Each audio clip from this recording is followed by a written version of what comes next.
అంటే అసలు వాళ్ళు ఆకలేసి అరిచారో నా కోసం అరిచారో కూడా అర్థం కాని సిచ్యువేషన్లో ఉన్నాను. ఫస్ట్ టైం మైక్ మన దాకా రావడం అంటే ఆల్మోస్ట్ తిరుపతి వెంకటేశ్వర స్వామిని చూసినంత ఆనందంగా ఉంది నాకు. సీరియస్, నేను జబర్దస్త్ స్టేజ్ మీదకి రావడానికి కూడా చాలా తక్కువ టైం పట్టింది, కానీ ఈరోజు ఈ స్టేజ్ మీదకి రావడానికి నిజంగా చాలా ఎక్కువ టైం పట్టింది. ఒక టైంలో ఇలా అందరూ మాట్లాడుకుంటూ పోతే ఆగస్టు 9th వచ్చేస్తుందేమో అని సందేహం కూడా వచ్చింది, చిన్న సందేహం కూడా వచ్చింది నాకు నిజంగా. అసలు బేసిక్గా ఈ ఈవెంట్కి నేను ఇంకా కొంచెం ముందే రావాలి. దారిలోనే ఈ ఈవెంట్ చూసుకుంటూ వస్తున్నా, ఈలోపు వాడెవడో సుమగారికి లవ్ యూ చెప్పాడు. మాదాపూర్ వెళ్ళాల్సిన వాడిని అటు మణికొండ వెళ్ళి తిరిగి మళ్ళీ రివర్స్ అయ్యి వచ్చారు. ఎందుకంటే రాజీవ్ కనకాల గారే ధైర్యం చేయరు సుమగారికి చెప్పడానికి, అలాంటిది అతను ధైర్యం చేశాడు. అది సీరియస్గా సాహసం అనే చెప్పాలి అది. ఓకే, ఈ సినిమా నువ్వా వద్దు చాలు, మళ్ళీ చెప్తావేంటి? ఓకే, ఈ సినిమాలో నేను చేయలేదు. ఈరోజు ఈ ఫంక్షన్కి రావడానికి ఒకే ఒక్క రీజన్, మా నాగబాబు గారు అమ్మాయి ప్రొడ్యూస్ చేసింది కాబట్టి ఈరోజు ఇక్కడికి రావడం జరిగింది అంతే. అంటే ఆయన తన తమ్ముడు కళ్యాణ్ గారి గురించి తప్ప తన గురించి ఏమాత్రం ఆలోచించుకోకుండా నిస్వార్థంగా పనిచేసి తన తమ్ముడు సక్సెస్లో ఆయన కూడా భాగమైన మా నాగబాబు గారు అమ్మాయి ప్రొడ్యూసర్గా చేశారు కాబట్టి ఈరోజు ఇక్కడికి రావడం జరిగింది. అంటే మెగా ఫ్యామిలీ అనగానే వాళ్ళని చూస్తే చాలు అనే ఫీల్ ఉన్న మాలాంటి చిన్న చిన్న ఆర్టిస్టులకి నాగబాబు గారు మా అమ్మలందరినీ దగ్గర కూర్చోబెట్టుకొని ఆయన చేతులతో అన్నం కలిపి తినిపించిన రోజులు ఉన్నాయి. అలాంటి మా నాగబాబు గారు అమ్మాయి ప్రొడ్యూసర్గా చేసింది కాబట్టి ఈరోజు ఇక్కడికి రావడం జరిగింది. వాళ్ళ అన్నదమ్ముల గురించి ఎవరైనా తప్పుగా మాట్లాడితే ఆయన అడ్డుగా నిలబడి నన్నేమైనా అనండి కానీ నా అన్నదమ్ముల జోలికి మాత్రం రావద్దని ఒక గోడలాగా నిలబడి ఎప్పుడు వాళ్ళని కాపాడుకుంటూ వస్తున్న మా నాగబాబు గారు అమ్మాయి ప్రొడ్యూసర్గా చేసింది కాబట్టే ఈరోజు ఇక్కడికి రావడం జరిగింది.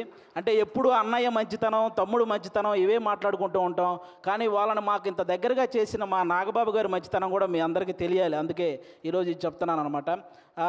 ఇంకా మీ అందరికీ తెలుసు, నిహారిక గారు ఇప్పుడు కాదు ఒక 10 years బ్యాక్ మీకు ఒక స్కిట్ చేశారు, డి వర్సెస్ జబర్దస్త్ అని. అందులో నాగబాబు గారి క్యారెక్టర్ చేశారు నిహారిక గారు. ఆ స్కిట్ నేనే రాశాను. ఫస్ట్ టైం ఒక టైమింగ్ అంటే ఎలా ఉండాలి, ఒక పంచ్ టైమింగ్ వేసేటప్పుడు ఆ మాడ్యులేషన్ ఎలా ఉండాలి, ఇవన్నీ కూడా నాకు ఒక రకంగా అలవాటైంది కూడా నిహారిక గారి టైమింగ్ చూసే. నాకు ఆ రోజు నేను స్కిట్ రాసినప్పుడు ఆ విధంగా నిహారిక గారు అప్పటి నుంచి నాకు పరిచయం అనమాట.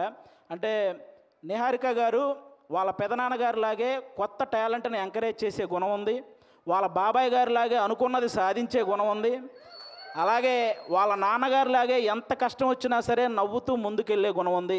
ఈ మూడు కలిపి ఉంది కాబట్టి ఈరోజు ఇలాంటి సినిమా తీయగలిగింది. అంటే ఇంకో విషయం, వాళ్ళ బాబాయ్ గారిలాగే ట్రెండ్ ఫాలో అయ్యే టైప్ కాదు, ట్రెండ్ సెట్ చేసే టైప్. అందుకే 11 మంది హీరోలను పెట్టి ఒక సినిమా అంటే ఖచ్చితంగా ట్రెండ్ సెట్ చేసినట్టే, అవునా? 11 మంది హీరోలు అంటే ఇప్పుడు రీసెంట్గా మన 11 మంది క్రికెటర్లు మన దేశానికి వరల్డ్ కప్ తెచ్చినట్టు ఈ 11 మంది హీరోలు మా నిహారిక గారికి మంచి విజయాన్ని అందించాలని మనస్ఫూర్తిగా కోరుకుంటున్నాను. మనకు 11 అంటే చాలా గుర్తొస్తాయి, కానీ ఈ సినిమా తర్వాత 11 అంటే ఈ 11 మందే గుర్తొస్తారు. అదైతే నేను నమ్ముతున్నాను. కాబట్టి అంటే ప్రతి ఊర్లో ఒక కమిటీ ఉంటుంది, ఆ కమిటీలో కుర్రాళ్ళు ఉంటారు.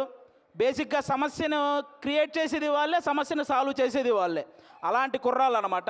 అలా ప్రతి ఊర్లో ఉంటారు కాబట్టి ఈ కమిటీ కుర్రాళ్ళంతా మీరంతా ఒక్కసారి మీ ఊరోళ్ళందరికీ కూడా ఈ కమిటీ కుర్రాళ్ళు సినిమా చూపించాలని మనస్ఫూర్తిగా కోరుకుంటున్నాను. ఎందుకంటే ట్రైలర్ చూస్తే అర్థమవుతుంది, మీరందరూ ఈ సినిమా చూసినప్పుడు మేము కూడా ఇలా చేసేవాళ్ళం కదా అని గుర్తు చేసే క్యారెక్టర్లు ఉన్నాయి, మేము ఇలా ఎందుకు చేసాం అని ఆలోచింపజేసే క్యారెక్టర్లు ఉన్నాయి, ఇక నుంచి ఇలా చేద్దాం అని అనుసరించే క్యారెక్టర్లు కూడా ఉన్నాయి అనిపిస్తుంది ఈ సినిమాలో.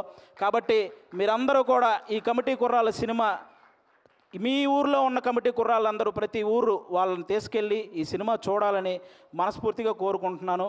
అలాగే ఈరోజు ఇక్కడికి ఈ సినిమాని ఆశీర్వదించడానికి వచ్చిన మన ముగ్గురు గెస్ట్ల హీరోలు, అంటే వాళ్ళు కథ నేను సెలెక్ట్ చేసుకోవటం కాదు, కథ నన్ను సెలెక్ట్ చేసుకోవాలి అని ఫీల్ అయ్యే ముగ్గురు గెస్టులు ఇక్కడ ఉన్నారు మనకి. వాళ్ళ ముగ్గురు వైవిధ్యమైన సినిమాలు చేస్తూ వస్తున్నారు. ఇక్కడ అడవిశేష్ గారు అయితే మామూలుగా ఎవరైనా సీట్లో కూర్చొని చూసే సినిమాలు, ఈయన సీట్ ఎడ్జ్లో కూర్చొని చూసే సినిమాలు చేస్తుంటాడు. అంటే మొత్తం అన్ని ట్విస్టులు ఉంటాయి ఆయన ఏ సినిమా చేసినా. ఆయన ఇండస్ట్రీకి వచ్చినప్పుడు కొత్తలో ఆయన నేర్చుకుంది ఏంటంటే నా బాడీ లాంగ్వేజ్ ఎలాంటి సినిమాలు చేయకూడదో తెలుసుకున్నాడు ఫస్ట్ ఆయన. ఆ తర్వాత ఆయన చేసిన సినిమాలన్నీ ఎలాంటి ట్రెండ్ సృష్టించాయో మీ అందరికీ తెలుసు. అక్షానం కానీ, గూఢాచారి, ఎవరు, మేజర్, ఇలా చెప్పుకుంటూ పోతే అన్ని అంటే ఆయన సినిమాలకు ఒక సపరేట్ ఫ్యాన్ బేస్ ఉంది. ఇంకా మా సాయి ధర్మ తేజ్ గారు మామూలుగా ఎవరైనా పేరులో ఇంటి పేరు పెట్టుకుంటారు, కొంతమంది క్యాస్ట్ పేరు పెట్టుకుంటారు, కొంతమంది నాన్నగారి పేరు పెట్టుకుంటారు. కానీ ఫస్ట్ టైం పేరులో అమ్మగారి పేరు పెట్టుకొని ప్రతి ఒక్కరూ వాళ్ళ అమ్మని అంతలా గౌరవించాలి అని మనందరికీ ఒక సంకేతాన్ని ఇచ్చినటువంటి హీరో మన సాయి ధర్మ తేజ్ గారు. అంతేకాదు రీసెంట్గా ఒక ఓల్డ్ ఆర్టిస్ట్ మన పావలా శ్యామల గారు ఇబ్బందుల్లో ఉంటే ఆవిడకి 5 లక్షల సహాయం చేశారు మన సాయి ధర్మ తేజ్ గారు. అంటే సంపాదించే శక్తి దేవుడు అందరికీ ఇస్తాడు, కానీ సహాయం చేసే మనసు కొంతమందికే ఇస్తాడు. అందులో మన సాయి ధర్మ తేజ్ గారు కూడా ఉండడం నిజంగా మనందరి అదృష్టం. అంతేకాకుండా రీసెంట్గానే అంటే తండ్రికి కూతురికి కూడా తప్పుడు సంకేతాలు చూపిస్తూ చేసిన ఒక వీడియో మీద మొట్టమొదట స్పందించిన హీరో మన సాయి ధర్మ తేజ్. ఈరోజు సోషల్ మీడియాలో ఈ అమ్మల్ని తిట్టేవాళ్ళు, అక్కల్ని తిట్టేవాళ్ళు తగ్గుతూ వస్తున్నారంటే దానికి రీజన్ మన సాయి ధర్మ తేజ్ గారు తీసుకున్న ఆ రోజు డెసిషన్ అనమాట. అలా ఆ సాయి ధర్మ తేజ్ గారు కానీ ఇంకా మా వరుణ్ తేజ్ గారు, మా నాగబాబు గారు అబ్బాయి. అంటే నేను తొలి ప్రేమ సినిమా ఫస్ట్ నాకు తొలి ప్రేమ సినిమా ద్వారానే సినిమాల్లో ఒక సక్సెస్ వచ్చింది. అది తీసిన డైరెక్టర్ కూడా ఇక్కడే ఉన్నారు, వెంకటేశ్వరి గారు. అంటే ఆయన కూడా మెగా ఫ్యామిలీ నుంచి వచ్చిన ఒక హీరో అన్న గర్వం ఎక్కడా ఉండదు మా వరుణ్ తేజ్ గారికి. చిరంజీవి గారు లాగే వైవిధ్యమైన కథలను ఎంచుకుంటూ వెళ్తుంటారు. అంటే అప్పట్లో చిరంజీవి గారు రుద్రవీణ చేశారు, గ్యాంగ్ లీడర్ లాంటి సినిమా చేశారు, అలాగే చంటబ్బాయి లాంటి కామెడీ సినిమా చేశారు, ఆపద్బాంధవ్ లాంటి ఒక ప్రయోగమైన సినిమా చేశారు. అలాగే మా వరుణ్ తేజ్ గారు కూడా తొలి ప్రేమ లాంటి లవర్ బాయ్ క్యారెక్టర్ చేశారు, ఫిదా లాంటి పక్కింటబ్బాయి లాంటి క్యారెక్టర్ చేశారు, అంతరిక్షం లాంటి ప్రయోగం చేశారు, గద్దలకొండ గణేష్ లాంటి మాసు చేశారు, F2 లాంటి ఫన్. అంటే ఒక డైరెక్టర్కి ఛాలెంజ్, నేను ఏదైనా చేయగలను, మీరు ఎలాంటి సబ్జెక్ట్తో వచ్చినా చేయగలను అనే హీరోగా మా వరుణ్ తేజ్ గారు తయారవుతున్నారు. కాబట్టి ఇలాంటి గెస్టులు ఈరోజు మన దగ్గరికి రావడం నిజంగా మీ సినిమాకి, అలాగే ముఖ్యంగా ఇక్కడ ఈరోజు ఎవరైతే కుర్రాళ్ళు ఉన్నారో మొత్తం, నేను బేసిక్గా ఇక్కడ ఎవరో కొత్త కుర్రాళ్ళు అన్నారు, కానీ వాళ్ళు స్టేజ్ మీద మాట్లాడింది, ట్రైలర్లో చేసింది చూస్తే ఈ ముందున్న వాళ్ళందరూ కొత్త కుర్రాళ్ళు అనిపించింది నాకు. అలా మాట్లాడుతున్నారనమాట. కానీ అస్సలు సినిమా ఎక్స్పీరియన్స్ లేని ఈ టాలెంటెడ్ కుర్రాళ్ళకి సినిమా మాత్రమే ఎక్స్పీరియన్స్ ఉన్న సాయి కుమార్ గారితో కలిసి చేయటం మీ అందరూ అదృష్టం నిజంగా. కాబట్టి మీ అందరికీ once again all the best. August 9 తర్వాత ఖచ్చితంగా ఈ సినిమాకి సక్సెస్ మీట్ ఉంటుందని నేను మనస్ఫూర్తిగా కోరుకుంటున్నాను. వన్స్ అగైన్ నిహారిక గారికి కూడా ఆల్ ద బెస్ట్ అండి. థ్యాంక్ యూ ఆది గారు. నెక్స్ట్ మీటింగ్కి మైక్ పట్టుకెళ్తున్నారా?